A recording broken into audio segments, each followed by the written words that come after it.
Hello friends, कैसे हैं आप सब लोग। आई होप आप सब लोग बिल्कुल ठीक होंगे।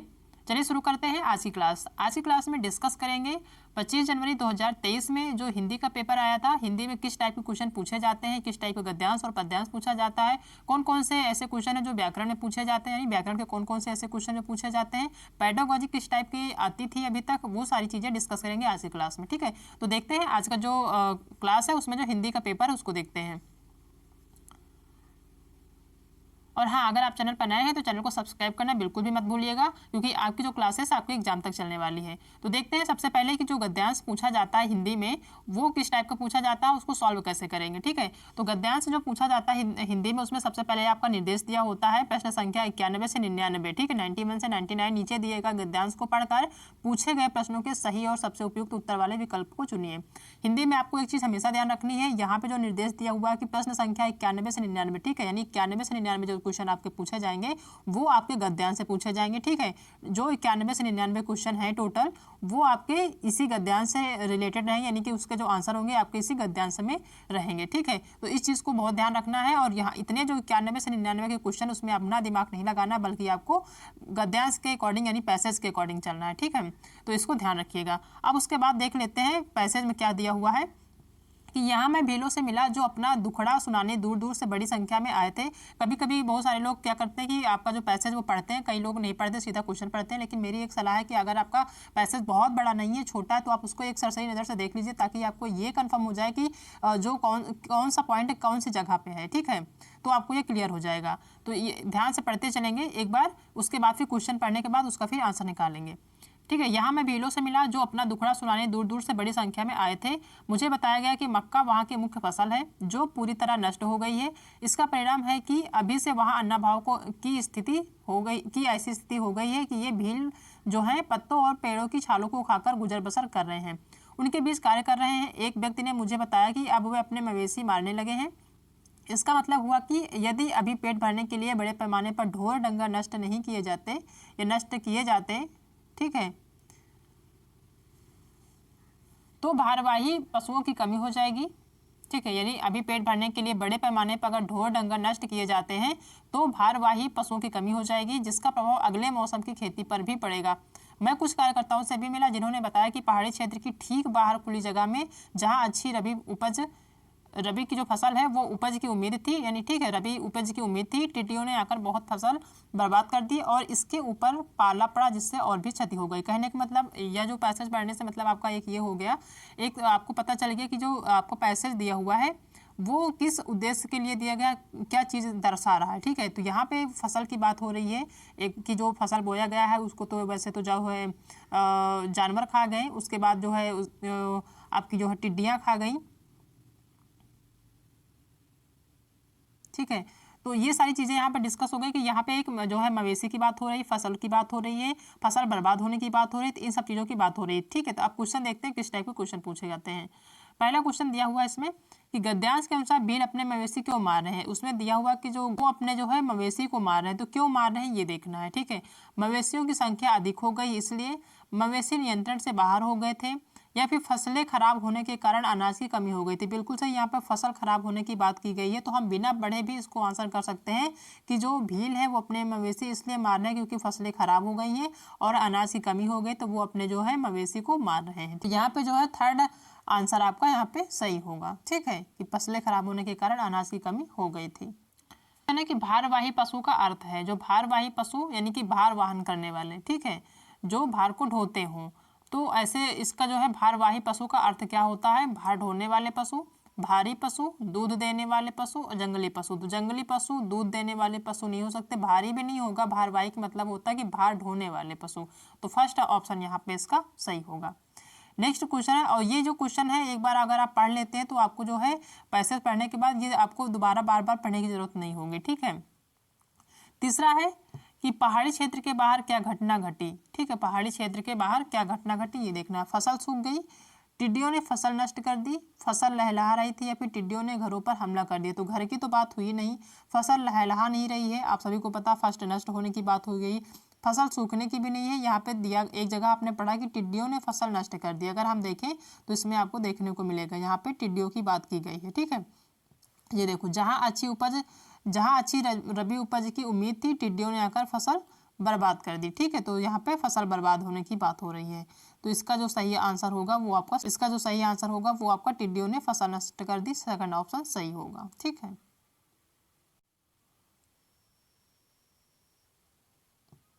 नेक्स्ट क्वेश्चन है कि मवेशी न बचने पर क्या होता। अगर मवेशी नहीं होते तो क्या होता। अगले मौसम की फसल के लिए पशु मिल जाते। अगले मौसम की फसल के लिए समय से जुताई व बुआई न हो पाती। तीसरा है कि अगले मौसम की फसल सामान्य न होती। और चौथा है कि अगले मौसम की फसल अच्छी होती। तो यहाँ पे जो बात हो गई थी, ये हो रही थी कि मवेशी न बचने पर क्या होता।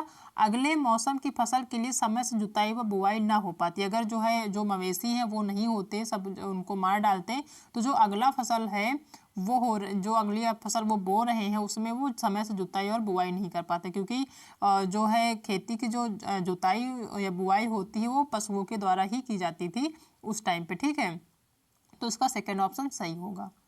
नेक्स्ट क्वेश्चन है, जो टिड्डियां हैं इसमें कौन सी संज्ञा है या विशेषण है ये बताना है।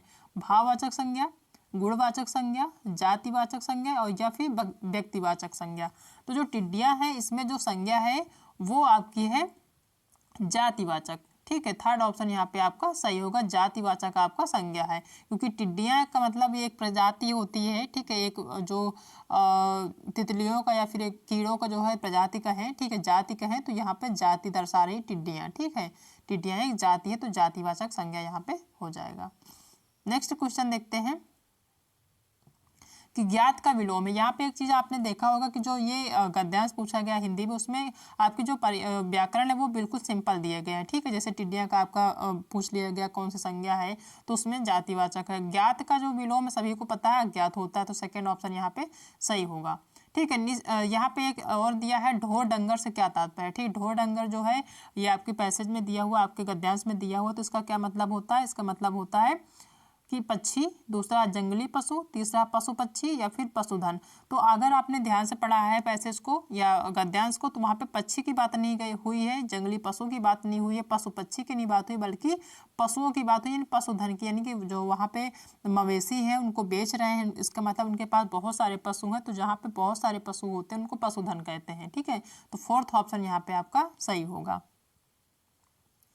नेक्स्ट क्वेश्चन है कि गद्यांश के अनुसार भीलों की मुख्य फसल क्या है। गद्यांश के अनुसार यानी गद्यांश में जो दिया गया उनकी मुख्य फसल क्या है। तो अगर इसको आपको नहीं याद है तो आप एक बार देख सकते हैं कि जो गद्यांश के अनुसार भीलों की जो मुख्य फसल है वो कौन सी है। तो यहाँ पे दिया हुआ है कि मुझे बताया गया कि मक्का वहाँ की मुख्य फसल, यानी कि यहाँ की जो मुख्य फसल है वो क्या है, मक्का है। ठीक है, तो ऐसे क्वेश्चन को आप देख सकते हैं। वैसे तो याद रहेगा, नहीं याद रहता तो आप देख सकते हैं। ठीक है, तो ये है भीलों की मुख्य फसल आपकी मक्का, यानी थर्ड ऑप्शन यहाँ पे सही होगा। नेक्स्ट क्वेश्चन है 99 की अन्न भाव का अर्थ है। अन्न का भाव, अन्न का अभाव या फिर अन्न और भाव, और चौथा अन्न का उत्पादन। तो जो अन्ना भाव का अर्थ होता है वो होता है अन्न का अभाव। ठीक है, यानी जो है अन्न का अभाव, अन्न जो है वहाँ पे खत्म हो रहा है, अभाव हो रहा है। ठीक है, तो बिल्कुल सिंपल से यहाँ पे व्याकरण पूछा गया है, इसका सेकेंड ऑप्शन सही होगा।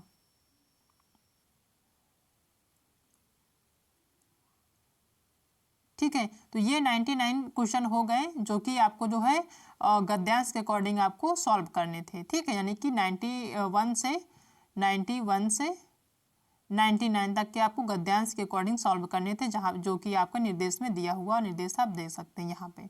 ठीक है, तो ये जो है 99 तक आपको गद्यांश के अकॉर्डिंग सॉल्व करने थे।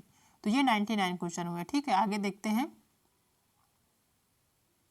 आपका जो है एक पद्यांश पूछा जाता है। ठीक है, वो देख लेते हैं कि प्रश्न संख्या 100 से 105। ठीक है, प्रश्न संख्या जो 100 105 है, निम्नलिखित पद्यांश को पढ़कर पूछे गए प्रश्नों के सही और सबसे उपयुक्त उत्तर वाले वाक्य जो है या विकल्प चुनिए। ठीक है, यहाँ पे निर्देश है 100 नंबर से 105 तक के जो क्वेश्चन है उनको आपको पद्यांश के अकॉर्डिंग आंसर करना है। ठीक है, ये आप समझ गए होंगे।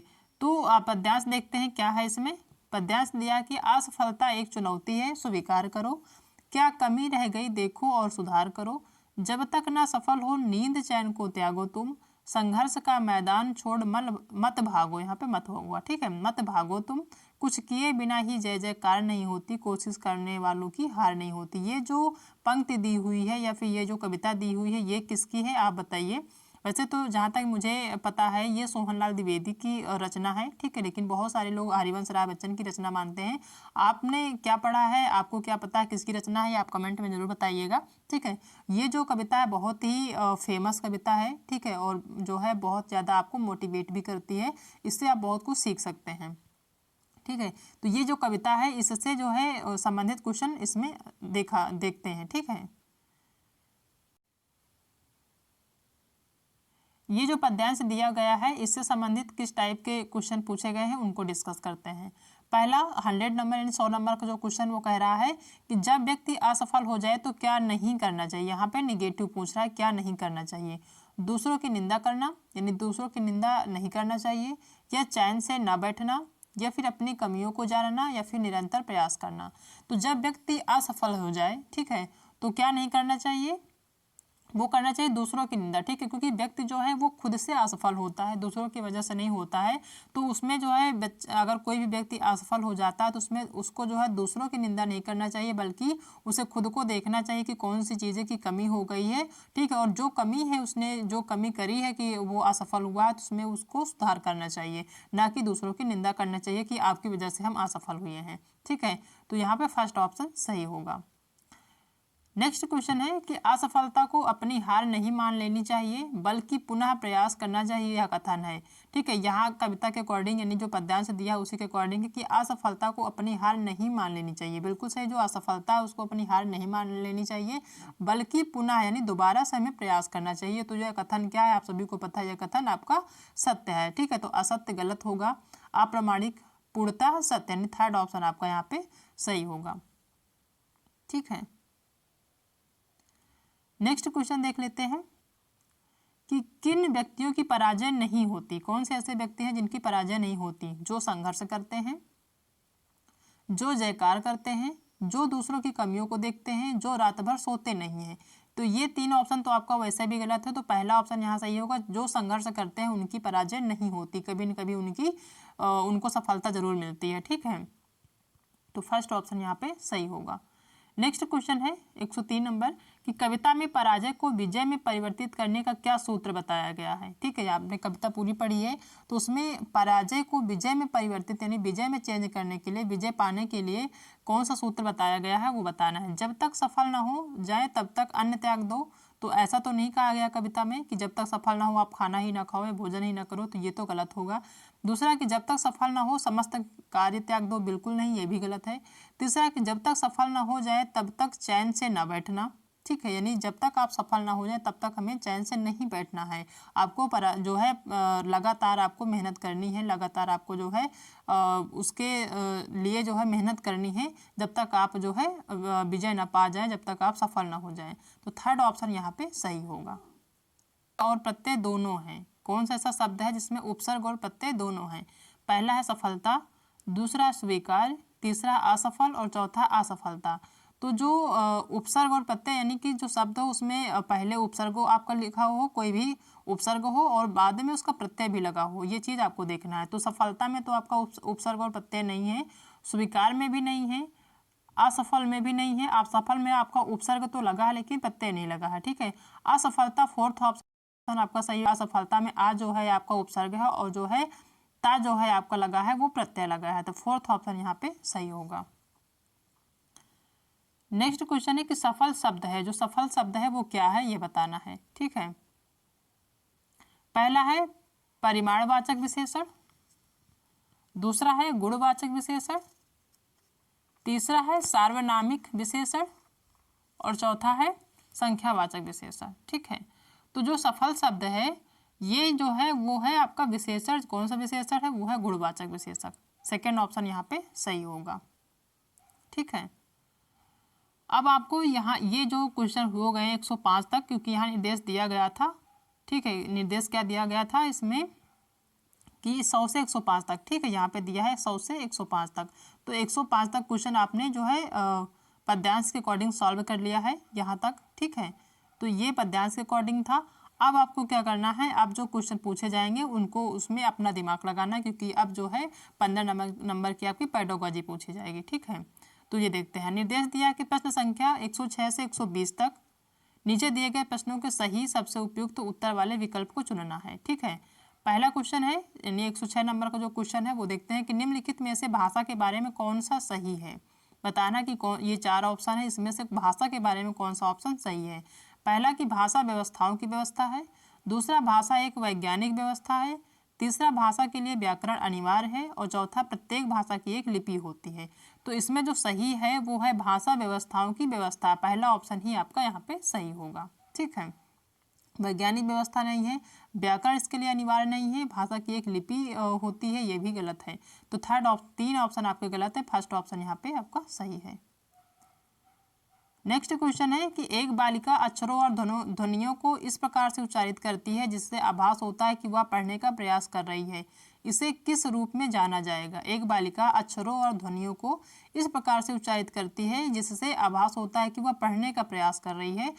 इसे किस रूप में जाना जाएगा। कूट भाषा में बदलना यानी कि कोडिंग यानी एनकोडिंग। दूसरा है कि अर्थ ग्रहण के लिए पठन। तीसरा है कंठस्थ करना। और चौथा अर्थापन करना या डिकोडिंग। ठीक है, तो इसका जो सही आंसर होगा वो होगा अर्थापन करना यानी कि डिकोडिंग। फोर्थ ऑप्शन सही होगा।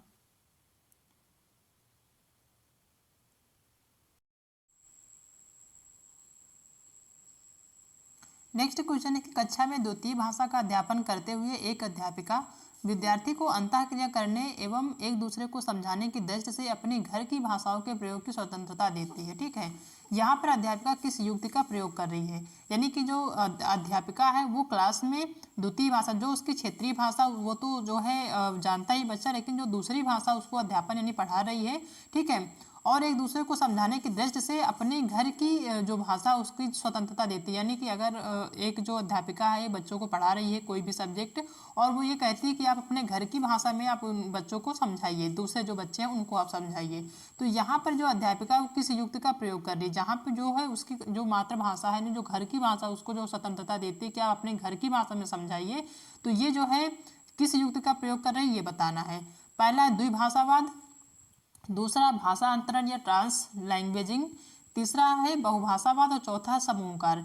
तो जहाँ पे एक जो उसकी प्रथम भाषा हो उसको जो है स्वतंत्रता दी जाए यानी उसका जो है बढ़ावा दिया जाए, और दूसरा जो उसकी जो दूसरी जो उसकी मातृभाषा है, ठीक है, यानी जो उसकी खुद की घर की भाषा है उसको एक जो है स्वतंत्रता दिया जाए, और दूसरी जो उसकी जो एक लिखी पढ़ी भाषा यानी इसको कह दें जैसे आपकी एक मातृभाषा जो है आपकी वो जो है आप अपने घर में जो भाषा बोलते हैं जो क्षेत्रीय भाषा वो है, जो दूसरी लैंग्वेज हो गई वो आपकी हिंदी हो गई या फिर इंग्लिश हो गई। ठीक है, तो इन दोनों का यूज करके जहाँ पे चीज़ों को समझाने की कोशिश की जाए उसको क्या कहते हैं, उसको तो एक बहुभाषावाद कहते हैं। ठीक है, बहुभाषावाद यानी एक से अधिक भाषा के को बढ़ावा देना या उसको जो है महत्व देना। ठीक है, एक से अधिक भाषा को जो है बढ़ावा देना एक तरह से कह सकते हैं।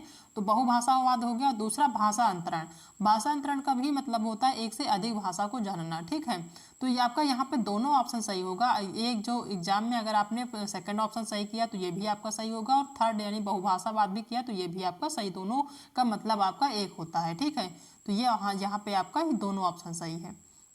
नेक्स्ट क्वेश्चन है कि राष्ट्रीय शिक्षा नीति 2020 के द्वारा बुनियादी चरण की अवधि क्या है। राष्ट्रीय शिक्षा नीति 2020 के द्वारा जो बुनियादी चरण है उसकी अवधि क्या है। ठीक है, पहला है 2 वर्ष, दूसरा है 3 वर्ष, तीसरा है 4 वर्ष और चौथा है 5 वर्ष। तो राष्ट्रीय शिक्षा नीति 2020 के द्वारा जो बुनियादी चरण है उसकी अवधि जो है वो है आपकी 5 वर्ष, यानी 5 वर्ष की जो है ये चरण दिया गया है। और अगर बात करें इस नीति की कि इस नीति को यानी राष्ट्रीय शिक्षा नीति जो 2020 है इसको जो है किसने लागू किया था, तो इस नीति को भारत सरकार द्वारा 29 जुलाई 2020 को लागू किया गया था। ठीक है, भारत सरकार यानी कि नरेंद्र मोदी के द्वारा जो है ये 2020 में लागू हुआ था, और कब हुआ था 29 जुलाई को। ठीक है, 29 जुलाई कहीं कहीं पूछा जा सकता है तो इस चीज़ को ध्यान रखिए किसके द्वारा, तो ये भारत सरकार यानी उस समय जो है भारत सरकार आपके नरेंद्र मोदी के द्वारा जो है ये पारित किया गया था एक तरह से कहें। ठीक है, इस नीति को लागू किया गया था। तो इस चीज़ को यहाँ पे ध्यान दीजिएगा कि जो है किसके द्वारा लागू किया गया था, तो ये प्रधानमंत्री नरेंद्र मोदी जी के द्वारा लागू किया गया था। और कब किया गया था, तो 29 जुलाई 2020 को किया गया। तो इसकी जो अवधि है वो कितनी है, वो है आपकी 5 वर्ष। तो यहाँ पे फोर्थ ऑप्शन सही होगा। नेक्स्ट क्वेश्चन है कि निम्न में से कौन सा स्रोत बच्चों में भाषा विकास का स्रोत है। ठीक है, कौन सा ऐसा स्रोत है जो बच्चों में भाषा विकास का स्रोत माना जाता है। पहला है जब बच्चे द्वारा जब बच्चे दूसरों द्वारा बोली जा रही भाषा पर ध्यान देते हैं। ठीक है, दूसरा है गर्भावस्था के दौरान माँ द्वारा बोली जा रही भाषा। तीसरा है बच्चों को जन्म देते समय भी माता द्वारा बोली जा रही भाषा। और चौथा है बच्चों के साथ बातचीत करते समय माँ द्वारा अक्सर बोली जा रही भाषा। ठीक है, तो यहाँ पे जो है भाषा विकास का जो स्रोत माना जाता है वो माना जाता है बच्चों के साथ बातचीत करते समय माँ द्वारा अक्सर बोली जा रही भाषा। ये क्यों माना जाता है? क्योंकि जब बच्चा छोटा होता है तो वो अपने माँ के पास ज़्यादा रहता है। ठीक है, तो माँ उसकी जो है जिस तरीके से बात करती है अपने बच्चे से, जिस लैंग्वेज में बात करती है, जिस लहजे से बात करती है, बच्चा वही चीज़ अडॉप्ट करता है। ठीक है, तो यहाँ पे फोर्थ ऑप्शन सही होगा। नेक्स्ट क्वेश्चन है कि एक बालिका ने अभी हाल ही में बुनियादी चरण में प्रवेश लिया है। वह दीवारों और फर्श पर इस तरह की आड़ी तिरछी लकीरें खींचती है जिनका कोई आकार या प्रतिरूप नहीं है। बच्चों के भाषा विकास के इस कार्य को किस रूप में जाना जाएगा?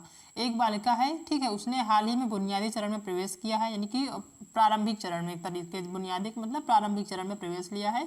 ठीक है, यहाँ देखिए क्वेश्चन किस तरीके से घुमाया गया है। यहाँ पे आरंभिक चरण भी कह सकता था, लेकिन एग्जामिनर ने ऐसा नहीं किया। यहाँ पे एक बालिका ने अपनी हाल ही में बुनियादी चरण यानी कि प्रारंभिक चरण में प्रवेश लिया है। वह दीवारों और फर्श पर इस तरह से आड़ी तिरछी लकीरें खींचती है जिनका कोई आकार या प्रतिरूप नहीं। मतलब जैसे बच्चे होते हैं ना कि कहीं भी दीवार मिल जाए, उनके पास पेंसिल होती है तो बिल्कुल ऐसे ऐसे ऐसे ऐसे खींचने लगते हैं।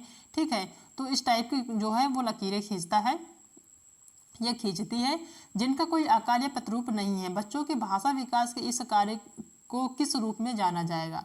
आरंभिक साक्षरता, कार्यात्मक साक्षरता, यह संज्ञानात्मक विकास का भाग है, या फिर संख्या बोध का विकास।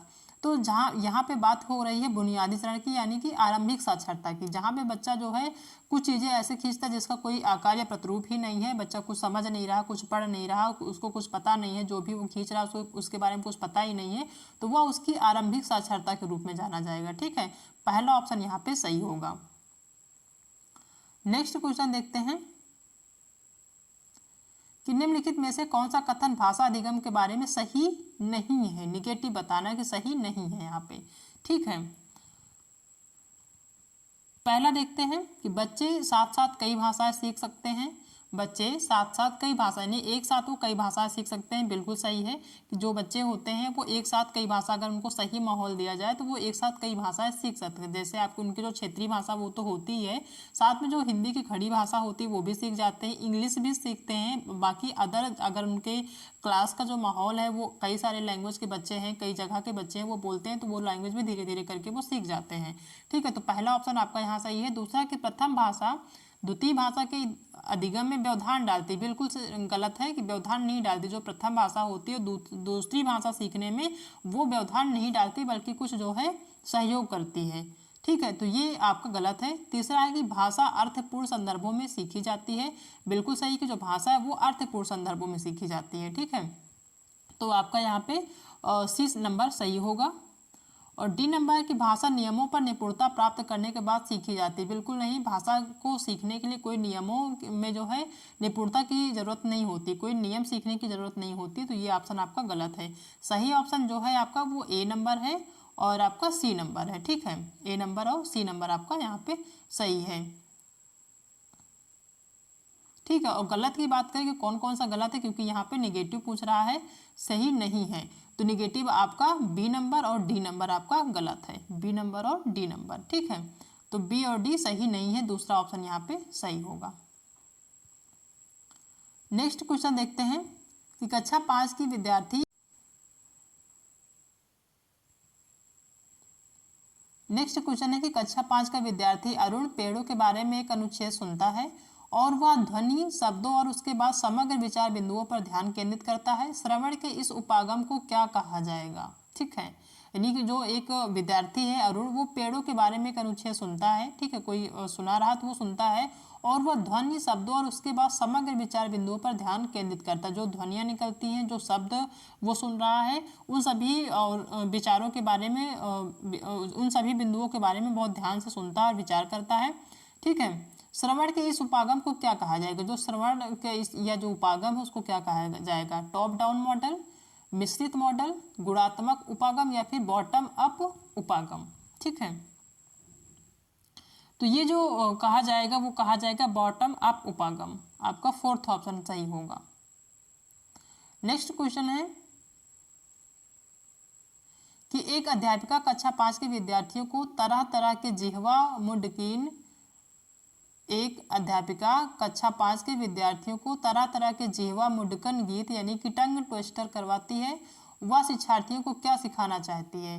पहला है श्रवण, वाचन और उच्चारण, दूसरा है वाचन और पठन, तीसरा है कि उच्चारण, और चौथा है समावेशित रूप से सभी कौशल। ठीक है, एक जो अध्यापिका है वो कक्षा 5 के जो विद्यार्थी हैं उनको कई तरह के जिह्वा मुंडकन गीत यानी फिर टंग ट्विस्ट या टंग ट्विस्टर करवाती है।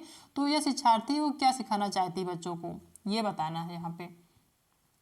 पहला है श्रवण वाचन यानी सुनना, बोलना और उच्चारण करना, दूसरा है वाचन और पठन यानी बोलना और पढ़ना, तीसरा है उच्चारण। यहाँ पे पढ़ने की तो बात की ही नहीं गई है, तो वाचन श्रवण तो ये गलत होगा, सुनने की बात नहीं है। ठीक है, बोल तो जो चलिए ठीक है बुलवा रहे हैं यानी कि वहाँ पे बोलने की बात हो रही है, लेकिन आपको श्रवण नहीं हो रहा है, वाचन और पठन नहीं हो रहा है, उच्चारण बल्कि यहाँ पे थर्ड उच्चारण, क्योंकि वो उच्चारित करवा रही है।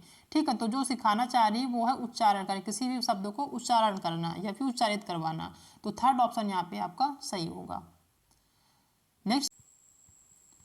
नेक्स्ट क्वेश्चन है कि निम्नलिखित में से कौन सा संकेत भाषा के बारे में सही नहीं है? यहाँ पे निगेटिव बताना है। ठीक है, यानी कि कौन सा ऐसा संकेत है जो भाषा के बारे में सही नहीं है।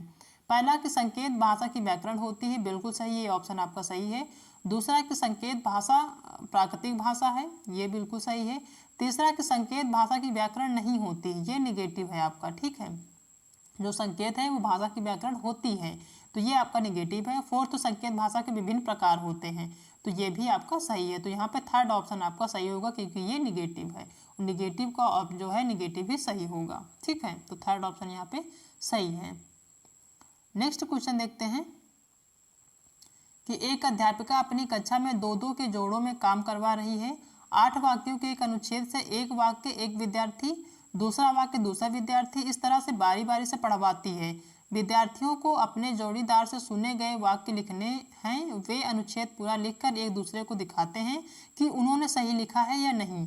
भाषा अधिगम की इस गतिविधि को किस रूप में जाना जाएगा? ठीक है, यानी कि अध्यापिका है वो 2-2 के जोड़ों में काम करवा रही है। वह 8 वाक्य के अनुच्छेद बनाती है, जिसमें एक वाक्य एक विद्यार्थी को, दूसरा वाक्य दूसरे विद्यार्थी को, इस तरह से जो 8वां वाक्य 8वें विद्यार्थी ने 8 बच्चों को बच्चों से पढ़वाती है। ठीक है, विद्यार्थियों को अपने जोड़ीदार से सुने गए वाक्य लिखने हैं। विद्यार्थी जो अपने जोड़ी यानी कोई एक बच्चा जो है उसको बोल रहा है और दूसरे को लिखना है, वे अनुच्छेद पूरा लिखकर एक दूसरे को दिखाते हैं। जब वो अनुच्छेद लिख लेते हैं तो वो जो साथी बोल रहा है, ठीक है, पढ़ के बोल रहा है, उसको दिखाते हैं उन्होंने सही लिखा है या नहीं। भाषा अधिगम की इस विधि को किस रूप में जाना जाएगा? वो बच्चा देखेगा कि उसमें उन्होंने सही लिखा है कि नहीं लिखा है, तो इस गतिविधि को किस रूप में जाना जाएगा।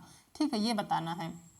और ये जो विधि है ये अभी भी हो रही है। ठीक है, जैसे प्राइमरी विद्यालय में क्या होता है कि जो दोपहर के बाद का जो टाइम होता है, लंच के बाद का टाइम क्या होता है, उसमें क्या कर देते हैं कि बच्चों को एक लाइन में बिठा देते हैं और एक लड़का क्या है खड़ा होके एक जो है अनुच्छेद या एक जो है पैराग्राफ वो बोलता है, उसके बाद सभी बच्चे लिखते हैं, उसके बाद जो टीचर होते हैं उसको चेक करते हैं। तो ये जो प्रक्रिया होती है ये जो है यहाँ पे दूसरी प्रक्रिया दी गई, नहीं कि इन्होंने इसमें जोड़े बनाए, लेकिन वहाँ पे एक साथ होता है, नहीं कि सभी बच्चे एक साथ बैठे होते हैं, एक सिर्फ बच्चा जो है उसको बोल रहा होता है और सभी बच्चे लिख रहे होते हैं। ठीक है,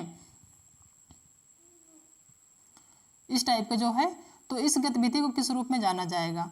पहला पारस्परिक श्रुतलेख, दूसरा है अनुच्छेद श्रुतलेख, तीसरा है श्रवण कार्य और चौथा है लेखन कार्य।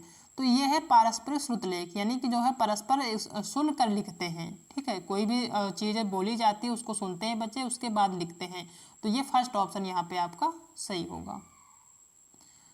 नेक्स्ट क्वेश्चन है एक भारत श्रेष्ठ भारत क्या है? ये जो क्वेश्चन है बहुत इंपॉर्टेंट है और ये एग्जाम में आता है, पिछले बार तो आया ही है, आप पिछले बार का ही सॉल्व कर रहे हैं, तो इसको ध्यान से देखेंगे कि एक भारत श्रेष्ठ भारत क्या है, इसको इसके बारे में कंफर्म करेंगे क्या है, कौन सा ऑप्शन इसमें सही है। ठीक है, पहला है कि विद्यार्थियों में भारतीय भाषा और संस्कृति को समुन्नत करने का भारत सरकार का फ्लैगशिप कार्यक्रम है, पहला ऑप्शन है। दूसरा है कि पर्यटन और सांस्कृतिक अन्वेषण को समुन्नत करने का भारत सरकार की 2 रेल योजना नहीं है। तीसरा कि विद्यालय में सभी विद्यार्थियों में एकता को समुन्नत करने का कार्यक्रम, नहीं, बिल्कुल नहीं। एकता से मतलब ये नहीं है, एक भारत से मतलब ये नहीं कि यहाँ पे एकता की बात हो रही है, ठीक है, तो ये गलत होगा। फोर्थ ऑप्शन है कि विद्यालय शिक्षा द्वारा भारत को प्राकृतिक संस्कृति, परंपराओं और इतिहास का अन्वेषण, ठीक है, यहाँ तक तो सही है। प्राकृतिक संस्कृति, परंपराओं और यहाँ पे इतिहास का अन्वेषण गलत है, तो फोर्थ ऑप्शन आपका गलत है। जो सही ऑप्शन है वो है आपका कि भारतीयों में भारतीय भाषा और संस्कृति को समुन्नत करने का भारत सरकार का एक फ्लैगशिप कार्यक्रम है, जो कि एक भारत श्रेष्ठ भारत के रूप में जाना जाता है, ठीक है। अगर बात करें कि एक भारत श्रेष्ठ भारत जो है इसको लागू किसने किया था और कब लागू हुआ था, तो ये जो एक भारत श्रेष्ठ भारत है इसकी जो घोषणा हुई थी वो सरदार वल्लभ भाई पटेल का जो जन्मदिन है, यानी कि 140वां जन्मदिन जब हुआ था, ठीक है, यानी इसको जो है मनाया गया था 140वां जन्मदिन, ठीक है, 140वां जन्मदिन जब मनाया गया था किसका, सरदार वल्लभ भाई पटेल का। तो उनके जन्मदिन के अवसर पर माननीय प्रधानमंत्री नरेंद्र मोदी जी द्वारा 31 अक्टूबर 2015 को, ठीक है, कब, 31 अक्टूबर 2015 को, ठीक है, 31 अक्टूबर, ठीक, 31 अक्टूबर 2015 को एक भारत श्रेष्ठ भारत की घोषणा की गई थी, ठीक है, यानी कि एक भारत श्रेष्ठ भारत के रूप में इसकी घोषणा की गई थी, किसके द्वारा, माननीय नरेंद्र मोदी जी के द्वारा। और कब किया गया था, 31 अक्टूबर 2015 को, किसके जन्मदिन पे, सरदार वल्लभ भाई पटेल के 140वें जन्मदिन के अवसर पे इस चीज़ को जो है लागू किया गया था, एक भारत श्रेष्ठ भारत। तो यहाँ से क्वेश्चन पूछा जा सकता है कि एक भारत श्रेष्ठ भारत किसके जो है किसने लागू किया था और किसके जन्मदिन के अवसर पर लागू किया गया था और कब हुआ था, तो जो है सरदार वल्लभ भाई पटेल के 140वें जन्म दिवस के रूप में जो है मनाया गया था। और उसमें जो है 31 अक्टूबर 2015 को माननीय नरेंद्र मोदी जी द्वारा इसको जो है एक भारत श्रेष्ठ भारत का जो है की घोषणा की गई थी। इसको इस तरीके से समझ सकते हैं, ठीक है। तो यहाँ से कई क्वेश्चन बन गए हैं, तो इसको आप ध्यान से देखिएगा और यहाँ पे फर्स्ट ऑप्शन आपका सही होगा। नेक्स्ट क्वेश्चन है कि एक अध्यापिका अपने विद्यार्थियों की कक्षा और कक्षा के बाहर किए अधिगम के उदाहरण संग्रहित करके समय आकलन है तो उनका प्रयोग करती है। आकलन की इन प्रक्रिया को किस रूप में जाना जाएगा। एक अध्यापिका है, ठीक है, अपने विद्यार्थियों की कक्षा में जो क्लास में चीज़ें करते हैं उनको, और क्लास के बाहर जो उनके किए गए जो चीज़ें वो एक्टिविटी करते हैं उनको क्या करती है, वो संग्रहित करती है आकलन के लिए, ठीक है। तो उनका प्रयोग करती है, यानी आकलन के उनका प्रयोग करती है। यानी कोई भी बच्चा है स्कूल में, ठीक है, तो क्लास में कुछ एक्टिविटी करता है उसको वो देखती है, उसके बाद क्लास के बाहर वो क्या एक्टिविटी करता है उसको देखती है। उन दोनों को जो है संग्रहित करके आकलन के लिए जो है यूज करती है। तो ये जो आकलन की इन प्रक्रिया है, ये जो प्रक्रिया कर रही है वो किस रूप में जाना जाएगा, ये बताना है। पहला है संकल्पनात्मक आकलन, दूसरा रचनात्मक आकलन, तीसरा पोर्टफोलियो आकलन, चौथा सतत आकलन। तो ये जो आकलन कहा जाता है वो कहा जाता है आपका पोर्टफोलियो आकलन, जिसमें जो है बच्चे की जो चीज़ें हैं उसके जो है योग्यता से संबंधित जितनी भी चीज़ें हैं उसके कब स्कूल आया है, ठीक है, कब उसका एडमिशन हुआ, उसके पेरेंट्स के क्या नाम है, उसकी बुद्धि लब्धि क्या है, ठीक है, उसका शारीरिक स्वास्थ्य क्या, उन सभी चीज़ों के बारे में जो है आकलन किया जाता है। वो पढ़ाई करने में कैसा, उसका क्लास में बिहेवियर कैसा है, बाहर कैसा बिहेवियर, उन सभी के बारे में जो चीज़ें लिखी जाती हैं या जो आकलन किया जाता है जिसके माध्यम से, वो है आपका पोर्टफोलियो। थर्ड ऑप्शन यहाँ पे सही होगा, पोर्टफोलियो आकलन, ठीक है। नेक्स्ट क्वेश्चन है कि भारतीय संविधान में हिंदी भाषा की क्या स्थिति है। जो भारतीय संविधान है हमारा भारतीय संविधान, उसमें हिंदी भाषा की क्या स्थिति है। वो कार्यालयी भाषा है या फिर सह कार्यालयी भाषा है या जुड़ाव या लिंक भाषा है या फिर राष्ट्रीय भाषा है, ठीक है। तो भारतीय संविधान में हिंदी भाषा की जो स्थिति है वो है आपकी कार्यालयी भाषा, यानी जो कार्यालय में किसी भी कार्यालय में जो सरकारी कार्यालय होते हैं उसमें जो जिस भाषा का यूज किया जाता है वो है आपकी हिंदी भाषा यहाँ के अकॉर्डिंग। तो यहाँ पे कार्यालयी भाषा फर्स्ट ऑप्शन सही होगा, ठीक है। वैसे तो ज़्यादातर ऑफिसों में आपका इंग्लिश में ही यूज देखने को मिलता है, लेकिन वो आपकी सेकेंड लैंग्वेज मानी जाती है। फर्स्ट जो लैंग्वेज है वो आपकी हिंदी ही अभी मानी जा रही है, जो कि कार्यालयी भाषा जानी जाती है। नेक्स्ट क्वेश्चन है कि एक बालिका जब विद्यालय में प्रवेश करती है उसके पास अपनी मातृभाषा है, साथ ही समाज में बोली जाने वाली भाषा है, जो उसकी मातृभाषा से भिन्न है, यानी उसकी जो मातृभाषा है वो समाज में बोले जाने वाली जो भाषा उससे भिन्न है। विद्यालय में माध्यम को एक अलग भाषा है, ठीक है, विद्यालय का जो माध्यम है वो अलग भाषा में है। उसकी भाषा अधिगम के संबंध में निम्नलिखित में से कौन सा कथन सही नहीं है, यहाँ पे निगेटिव बताना है, इस चीज को ध्यान रखना है, ठीक है। तो क्वेश्चन का जो है ऑप्शन देखते हैं। पहला है कि उसके विद्यालय में उसका भाषा अधिगम दूसरी भाषाओं के ज्ञान के रहते सफल रहेगा। उसके विद्यालय में उसका भाषा अधिगम दूसरी भाषाओं के ज्ञान के रहते सफल रहेगा, बिल्कुल सही है। उसकी जो भाषा है वो तो जाहिर है कि जो है दूसरी भाषा जानने में जो है सहयोग करेगा। दूसरा है कि उसकी मातृभाषा और दूसरी भाषा उसके विद्यालयी भाषा अधिगम में व्यवधान डालेगी, बिल्कुल नहीं, व्यवधान नहीं डालेगी। तो ये ऑप्शन आपका गलत होगा और यही ऑप्शन आपका सही होगा, ठीक है, निगेटिव है, यही सही होगा। फिर भी आपका थर्ड ऑप्शन देख लेते हैं कि वह नई भाषा सीखने के लिए दूसरी दो भाषाओं का अपना भाषिक ज्ञान इस्तेमाल कर सकती है, बिल्कुल सही है, यहाँ पे सी ऑप्शन भी आपका सही होगा। फोर्थ है डी नंबर कि यदि उसे अवसर दिए जाएं तो वह सभी भाषाएं सीख सकती है, बिल्कुल सही कि यदि उसे अवसर दिया जाए, सही माहौल दिया जाए तो वो सभी भाषाएं सीख सकती है। तो यहाँ पे जो सही है वो है आपका बी नंबर, बी सही नहीं है, ठीक है, बी निगेटिव है, बी आपका सही होगा, यहाँ पे बी सही नहीं है, तो दूसरा नंबर आपका सही होगा, ठीक है। तो ये सारे हिंदी के 120 क्वेश्चन थे जो कि हमने डिस्कस किया है आज की क्लास में। आई होप कि आप सबने लेवल देख लिया होगा किस टाइप के क्वेश्चन पूछे जाते हैं एग्जाम में, ठीक है। और अगर आज की क्लास पसंद आई तो वीडियो को लाइक करिएगा, अपने दोस्तों में शेयर करिएगा। अगर चैनल पर नए हैं तो चैनल को सब्सक्राइब करना बिल्कुल भी मत भूलिएगा। मिलते हैं कल एक नए टॉपिक के साथ, तब तक